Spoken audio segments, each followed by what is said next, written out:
Hello tout le monde! Voilà comme promis la vidéo sur la graisse abdominale ou si vous voulez le petit bonhomme Michelin. Alors normalement, si tout va bien et que nous n'avons pas fait d'obésité infantile, quand nous sommes jeunes, en principe nous sommes bien proportionnés, nous avons essentiellement une masse musculaire et puis un peu de graisse, juste ce qu'il faut, sous la peau. Et au fur et à mesure des années qui passent, particulièrement après 40 et surtout après 50 ans, nous commençons à développer plus de graisse. Alors globalement, on peut déjà se remplir un peu de graisse partout, mais surtout sur le ventre. Alors, les hommes ont plus tendance à mettre toute la graisse autour du ventre. Les femmes ont plus tendance à mettre un peu la graisse autour des fesses et des hanches. Mais au bout de l'histoire, on se retrouve tous avec un gros ventre, les femmes aussi. Et je vous disais dans la toute première vidéo qu'il faut mesurer le périmètre abdominal. Donc, si vous ne l'avez toujours pas fait, alors mettez maintenant la vidéo sur pause et allez mesurer votre périmètre abdominal.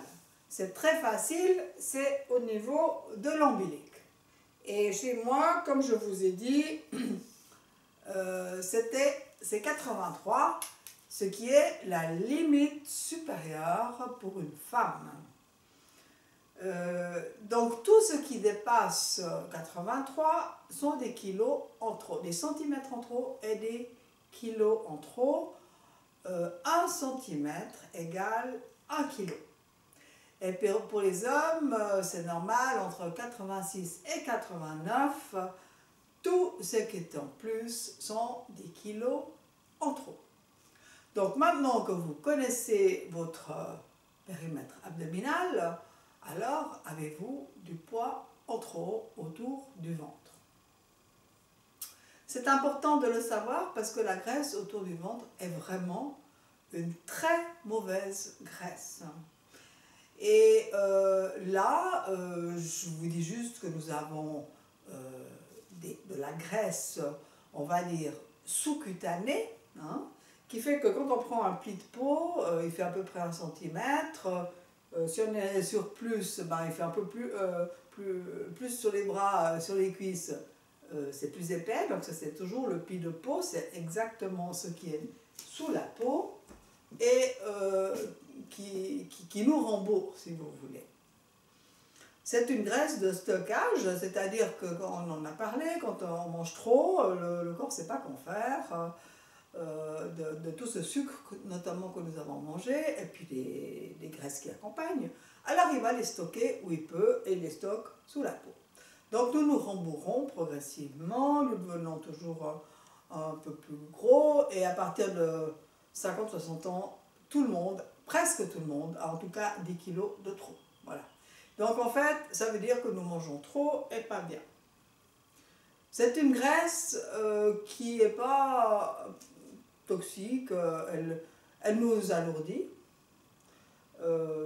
mais bon, elle ne nous pose pas tellement de problèmes. Elle peut devenir quand même douloureuse, on peut en avoir des cellulites, hein, on peut avoir des nodules graisseux qui deviennent douloureux, donc si c'est vraiment trop gros, ça peut commencer à faire mal. Mais en soi-même, ça a quoi comme problème? Ben, c'est qu'on est trop lourd, c'est qu'on doit porter trop de poids et que ça épuise notre cœur. Donc moi je vous propose de faire un exercice pratique qui est de voir combien vous avez de kilos de trop. Donc là on m'a dit, vous vous mesurez, vous enlevez le nombre de centimètres dû à votre stature, et puis tout ce qui est en trop, si vous avez 10 kilos de trop, mais prenez un sac et mettez 10 kilos dedans.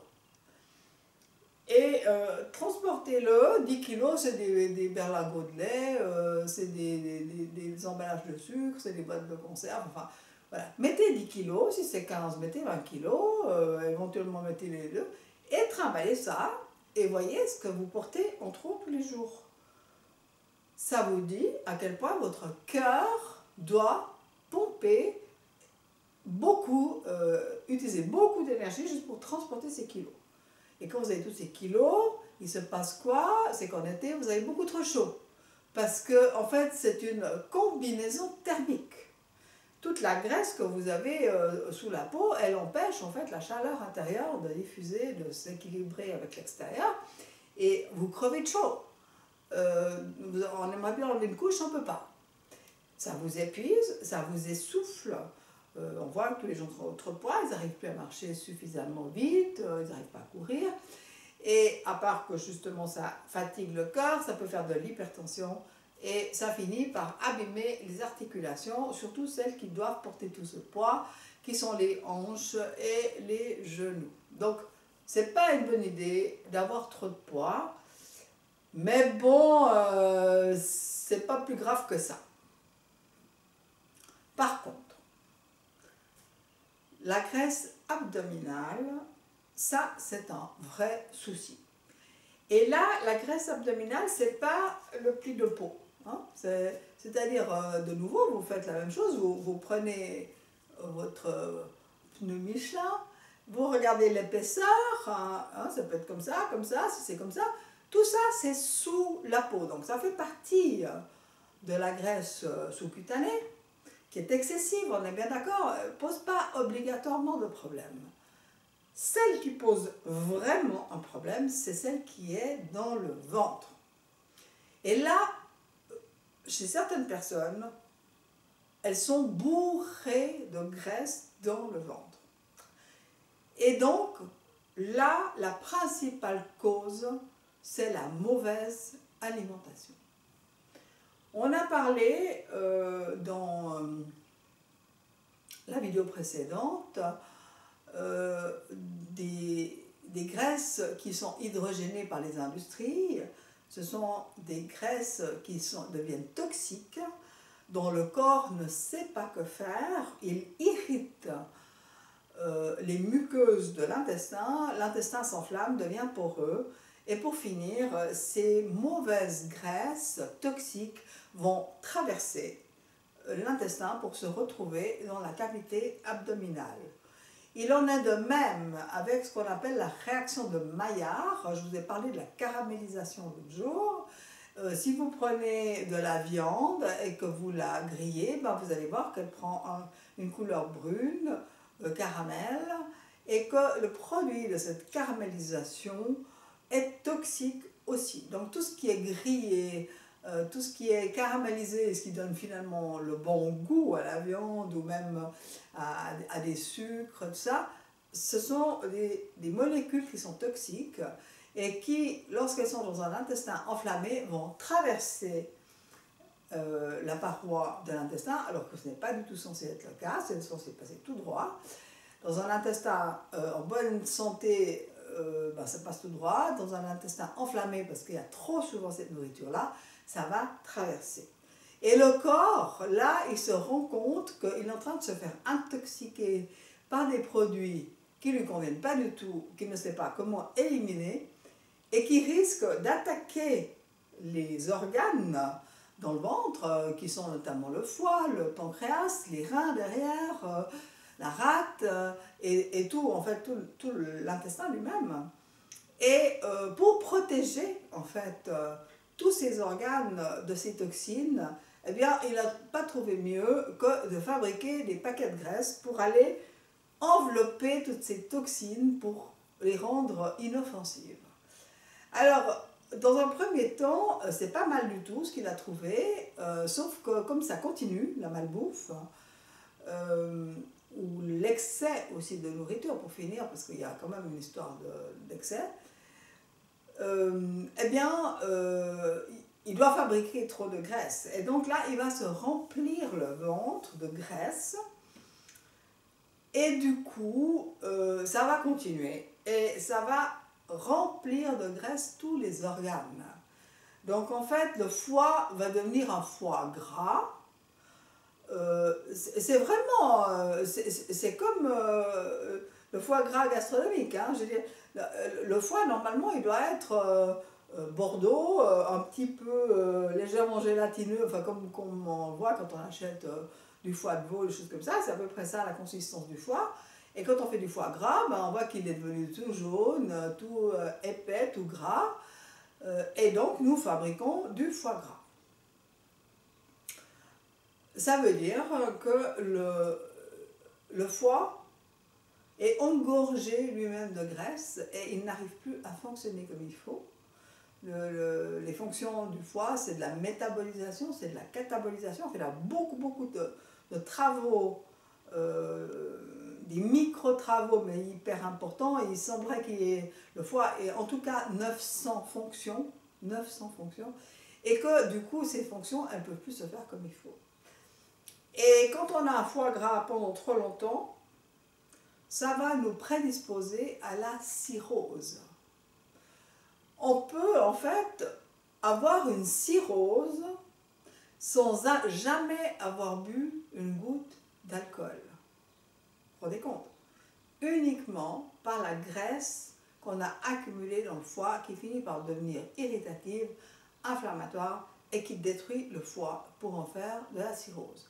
La cirrhose, c'est l'équivalent d'avoir un bout de cuir à la place du foie qui ne fonctionne plus du tout, qui est hyper dur, et donc on en meurt. La graisse abdominale, elle va aussi s'infiltrer dans le pancréas, donc on va finir par devenir diabétique. Elle va s'infiltrer dans les reins, donc on va finir par devenir insuffisant rénaux. Elle va s'infiltrer partout autour de tout le système digestif, autour de l'estomac, autour des intestins, et elle va comprimer tout le système digestif. Donc on a toujours l'impression qu'on ne peut pas respirer, qu'on a trop mangé, que tout est comprimé. Enfin oui, c'est comprimé, nettement c'est comprimé. Et donc il y a aussi les grands vaisseaux qui passent, donc il y a l'aorte, il y a les artères mésentériques, les artères hépatiques, et puis il y a toutes les veines qui ramènent le flux sanguin. Et tous ces organes de circulation sanguine sont comprimés aussi.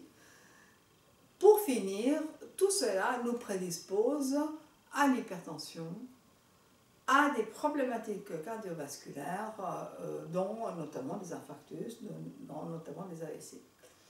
Donc la graisse abdominale, elle est très toxique. C'est une graisse extrêmement inflammatoire. Si on prend des bouts de cette graisse, qu'on l'analyse au microscope, on va voir qu'il y a plein de cellules inflammatoires, des lymphocytes, enfin toutes sortes de cellules qui sont là pour essayer de régler le problème, mais en fait, elles ne peuvent pas le régler puisque en fait, la malbouffe continue. Donc, j'espère vous avoir convaincu sur le fait que vous devez mesurer votre périmètre abdominal. Il est plus important que votre taille et que vous connaissez. Donc, connaissez votre périmètre abdominal et après, ben, faites en sorte de perdre ce poids. Une dernière chose que vous avez besoin de savoir, je vous le dessine très rapidement. En fait, comment le corps fait pour garder en réserve la graisse? Eh bien, il fabrique ce qu'on appelle des adipocytes. Voilà, en gros, c'est des cellules qui sont des adipocytes.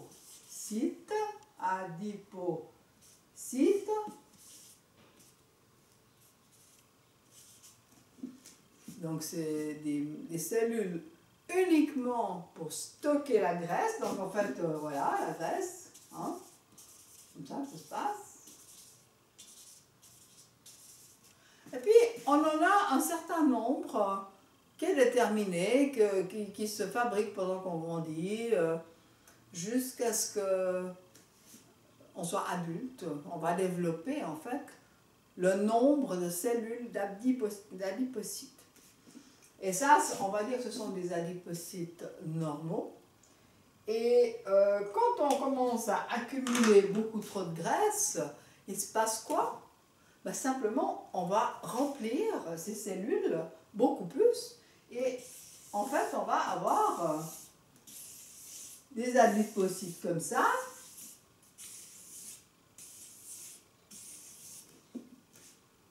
qui sont remplis de graisse.